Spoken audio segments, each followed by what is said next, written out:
3 months, I'd been seeing a guy named Rex, a total stranger I'd only met online. We were in the thick of it, that honeymoon phase where every night my phone would blow up with messages that made my pulse jump. Miss you, sweetheart. Dreamt of you again last night. You were all over me begging for it. I was about to suggest we finally meet. But then he sent me a picture, a casual shot of his desk, and I saw something familiar, the crest of the Falcone crime family. And I work for a company owned by the Falcones. For 3 months, I'd been sexting a dangerous man, a made man in the mafia who could be right under my nose. And just when I was trying to figure out who he was, I saw them. The custom black onyx cufflinks I'd picked out for Rex on my boss Marco's wrists. What are you up to? My thumbs flew across the screen. I hit send. I stared at the chat, waiting for the man I knew only as Rex to reply. This had been my ritual for the past 3 months. I'd added him on a whim. We hit it off instantly, falling hard and fast until things got intense. My phone vibrated. It was a picture, a side shot of his computer desk. A few files were scattered next to the keyboard, working and waiting for a text from my sweetheart. A smile crept onto my face. This man knew exactly how to make me blush with just a few words.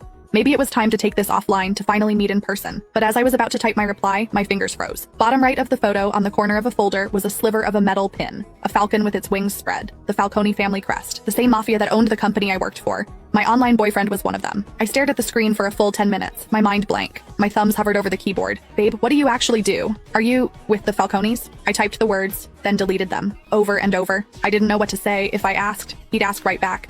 He'd want to know where I was. He'd find out I worked for a Falcone company. He would come looking for me, and then what? What the hell would I do then? When I didn't reply right away, Rex's texts started coming in, one after another. Baby, you there? Busy? Send me a pic, like you do, your hand, or anything. Dreamt of you again last night. You were all over me begging for it. His words were getting dirtier, bolder. But this time my cheeks weren't just hot with a blush. They were burning with a cold dread. For 3 months, I thought I was talking to some normal businessman. A guy who was exciting and new, but safe. I might work for the mob, but I never, ever wanted to be with a mobster. That was a death wish. And to think I'd been trading my deepest fantasies and whispering my secrets to a made man. My phone buzzed again, a voice call. I couldn't answer. He'd hear the panic in my voice. I fumbled with the screen, declining the call. Then I quickly typed out a lie.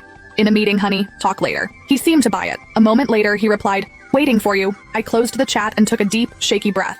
I needed to calm down. Think. First, I had to figure out who he was. Was he some low-level muscle or a high-up manager? Second, what was I going to do? Risk it and keep this going, or run for the hills? I opened our chat history, scrolling through our old messages, searching for clues. We'd both been careful about privacy, never sharing details about our work or personal lives, but one thing stood out. He'd once sent me an Abby pic from a gym mirror. His stomach was perfectly defined, and just below his left ribs there was a black tattoo. It looked like some ancient cryptic symbol, all sharp lines and mystery. It was the only identifying feature I had. The problem was, I couldn't exactly start ripping open shirts at headquarters to play a game of Find the Tattoo. Back at my desk, I scanned the office. Men in expensive suits with stone-cold faces prowled the halls. Any one of them could be Rex.